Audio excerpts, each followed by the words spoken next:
What is up, everybody? This is just Lance here, bringing a brand new video today. We're going to be talking about Nationals, or the WCQ, because it's technically not a Nationals, but the WCQ is closest to the thing that the North Americans here have to a Nationals. So, I want to discuss overall why certain decks won, or why Domain Monarchs won the event, why PK Fire didn't win the event, and why there was a lack of Cosmos, apparently.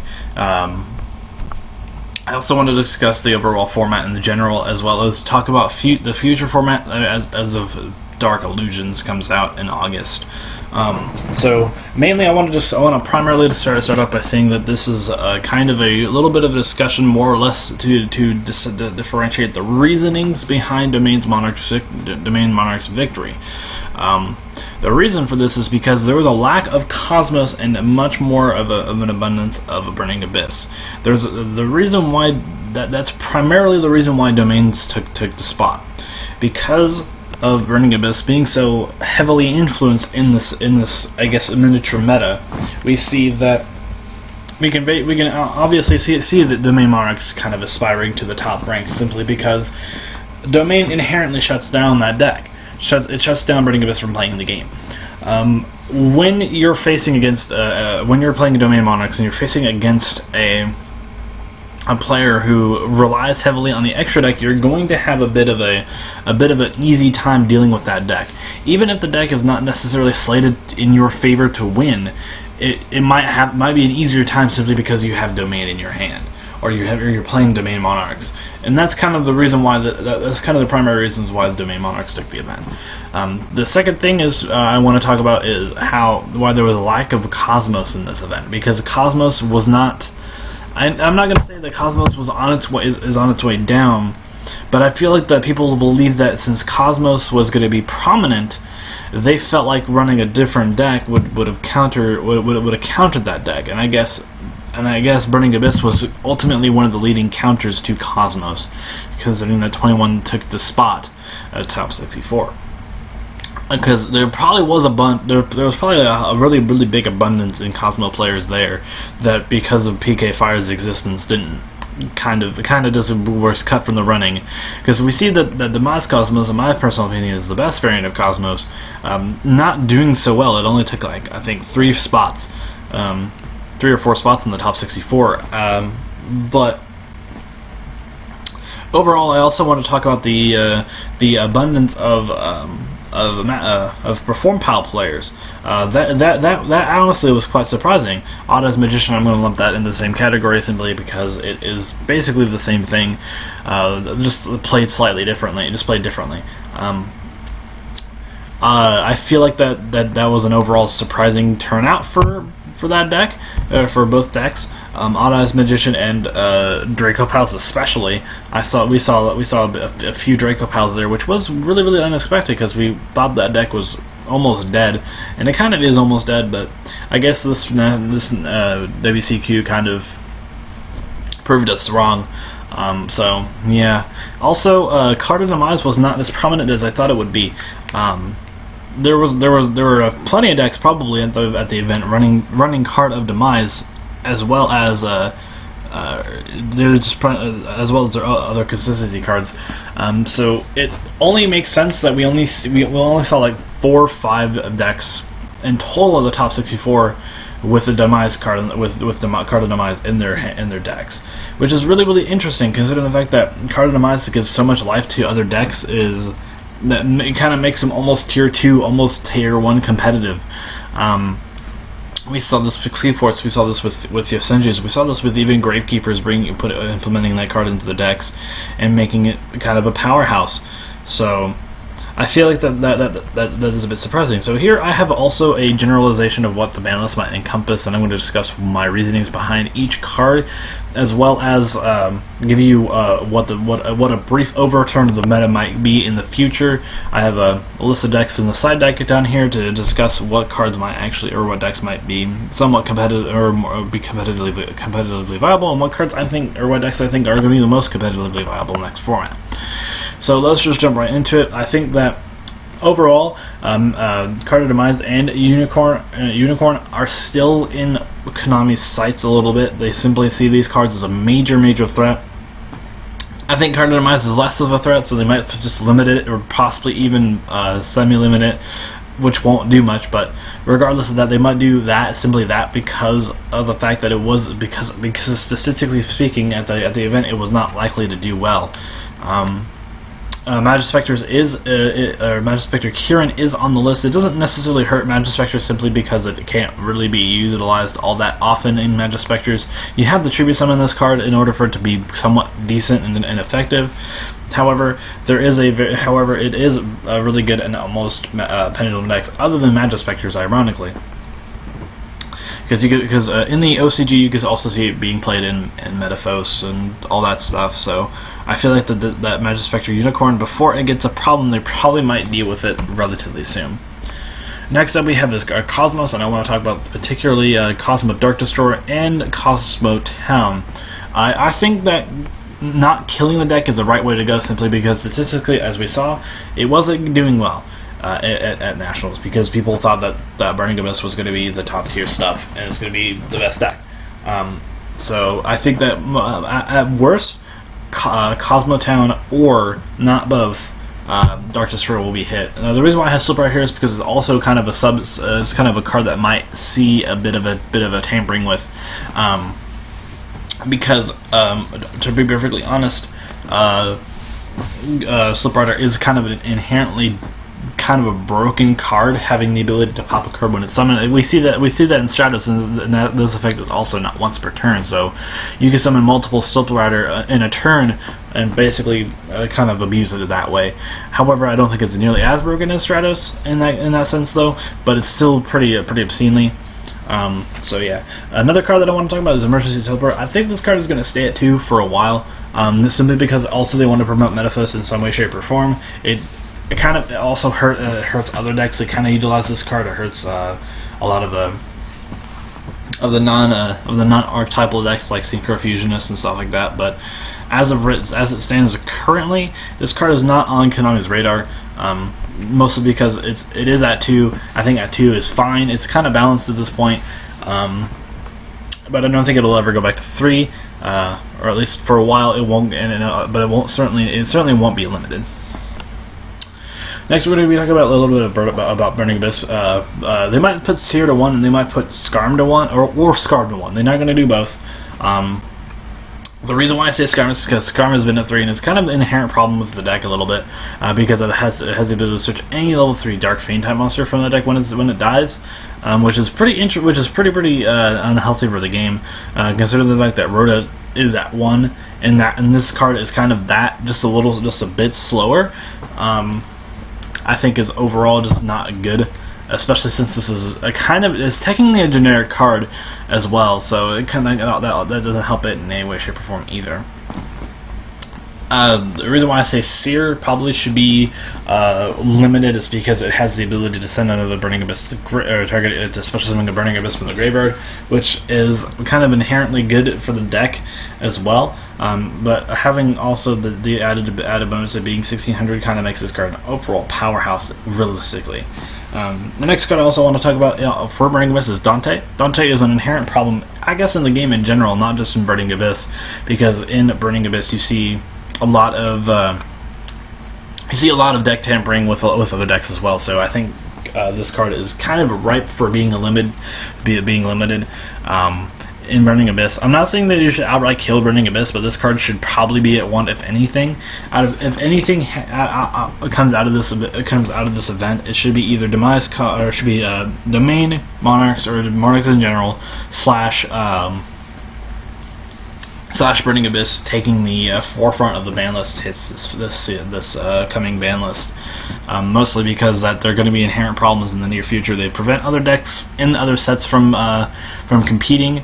That's why Blue Eyes decks, I think Burning Abyss is the reason why Blue Eyes decks aren't doing very well, is because of this, because of Dante and the fact that they can just immediately just plus off their opponent's boards and stuff like that, and none of their cards really seem to affect them all that much. So Yes. Next, we're going to be talking about the Monarchs in general. I think Pantheism and Domain are the most likely targets to hit. However, I do see Monarchs Stormforth, and I wouldn't be surprised if it did.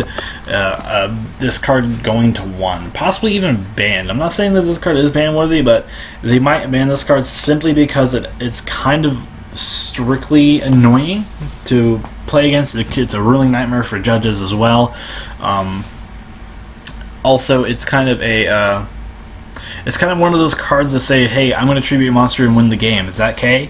It's kind of one of those cards, and your opponent can't do anything about it. They can't respond to it realistically. It doesn't target, which is really kind of the main reason why this card is kind of really good. But I think out of all the cards here, it's Pantheism and Domain, simply because Pantheism is a draw 2 card that is recyclable and is not once per turn. The draw 2 card is the recycle part is once per turn, but the draw 2 is not, and that's kind of what makes it inherently busted. If the draw part was once per turn, then it would be, I guess, slightly balanced, but I would still call for this card being limited. And Domains basically says you can't play cards from your extra deck if I'm playing this card. Because if I have no extra deck and I attribute some Majesty's Fiend, you don't play the game. That's simple as that. You can't play this game. Having a card that says that shuts down an entire 15 cards that you can utilize is absolutely ridiculous. It kind of doesn't actually even strictly do that. It kind of 15 plus, because if you're playing a Pendulum deck, you're likely going to have more cards in your extra deck than that. So I feel like that it's going to be limited, if not semi-limited, because I think this card's an inherent problem in the deck. So yeah. Next, I want to go over the discussion of Dark Illusions. I'm not going to be talking about Invasion of Venom, but I still want to talk about what is going to happen. I'm going to assume that let's assume hypothetically in a world that all these cards are hit or something like that. Cosmos are dead, Burning Abyss are dead, Monarchs are dead, and Magic Spectre, Kieran, and Cardinalize are gone. So theoretically, if everything goes out according to plan like this, Metaphos will be the best deck. It will be the best deck, simply because it has a bunch of outs, that it has a bunch of ways to get this fusion materials out. It's very easy to play. It's very simple to play. It's very powerful in what it can do, and it's similar to Ignites, but it's similar in a good way. Mainly because it has the effects. It has this card's effect. We have more cards coming out in Invasion of Venom as well, but in Dark Illusion, I think as an engine, Magic Spectre Metaphos is going to be a deck, as well as a pure Metaphos variant of some kind. Maybe possibly a Perform Pal Metaphos deck might come out of the woodworks eventually. We'll have to wait and see for that one. However, I believe that Metaphos, in some way, shape, or form, will make a significant impact into this thing. So. Next up is Blue Eyes. This is my second candidate as one of the better decks. It's going to be one of the best decks. It's not going to be the best deck, but simply because it has a lot of consistency with trade-in and stuff like that, as well as having a bunch of consistency cards. They got recently more support, and Alternative Dragon is coming out. I would assume before or a little bit after Dark Illusion. So that is also a big contributing factor to why this deck might actually be relatively good. So I feel like the Blue Eyes is self-explanatory, going to be a very good deck. It's going to be very inherently easy to use. So, yes. Next up, I want to pick up some decks that might actually pick up the slack in the final iterations of the meta next format. Satellite is going to be a very good deck, simply because that none of their cards are hit.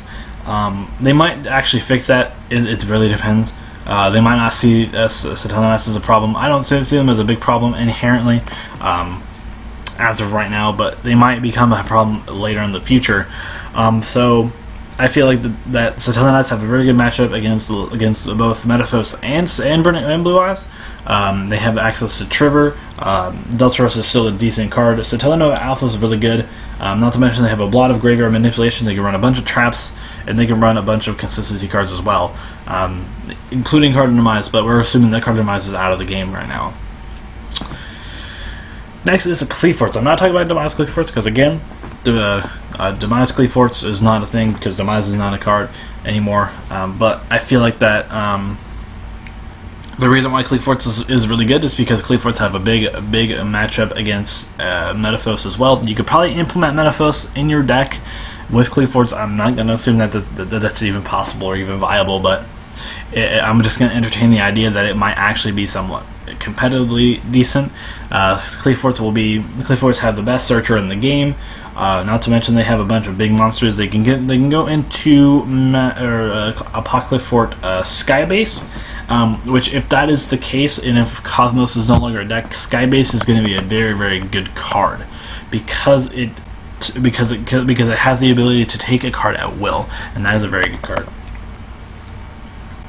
Next is PSY-Frames. The reason why PSY-Frames is going to be very good is because because Cosmos, Monarchs, and Burning Abyss are not around. Because if this deck is unchecked, it does get pretty intense and it gets pretty crazy very quickly. But however, it won't necessarily comprise the entire meta. Because if that was the case, then something much more competitively viable will come along and say, hey, PSY-Frames are kind of bad, so we're going to be taking the spots now. So it's kind of because PSY-Frames realistically are kind of a glass cannon. Next is Magic Spectres. Magic Spectres has a very easy way of utilizing other cards, especially for PAL and Metaphos monsters, as we see in the OCG. We see a lot of that happening as well. So I feel like that this is going to be a very self-explanatory, but again, we're going to assume that Kieran is gone, so that way they don't have access to it.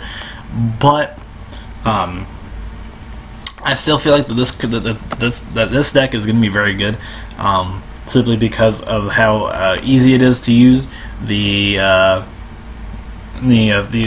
can't be targeted effect is really good. Can't be targeted or destroyed by card effects is really good.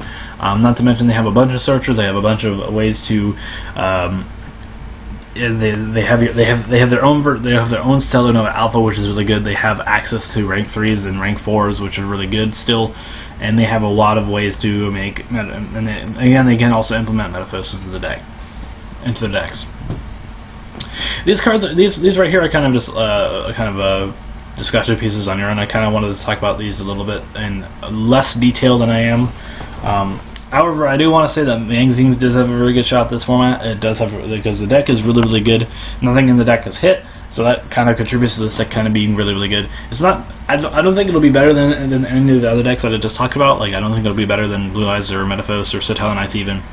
But I feel like that it is going to be a very good contender at the very least. Necros and Draco Pals still, I think, are going to be very viable. Simply because even if they don't have everything, like they don't have Draco Face Off at 3, I still think that the deck is still somewhat interesting to play. So we might see it fringely in and out. Necros, I think we should probably see some of it a little bit, not entirely, but we should see it somewhere. We should see it top every now and then. It's going to be kind of the meta equivalent of, the next meta's equivalent of Yosenjus or something like that, where Yosenjus were popping in and out of the format and just doing stuff there. So yeah. Anyway, guys, I want to let you guys go. I want to let y'all go. This has been Shitolans, and I'm signing out. Also, tell me what you guys think about this video. Also, tell me what decks did I miss. What decks did I forgot about? Because I'm not perfect. I probably didn't discuss everything in this. So, anyways, this has been Shitolans, and I'm signing out.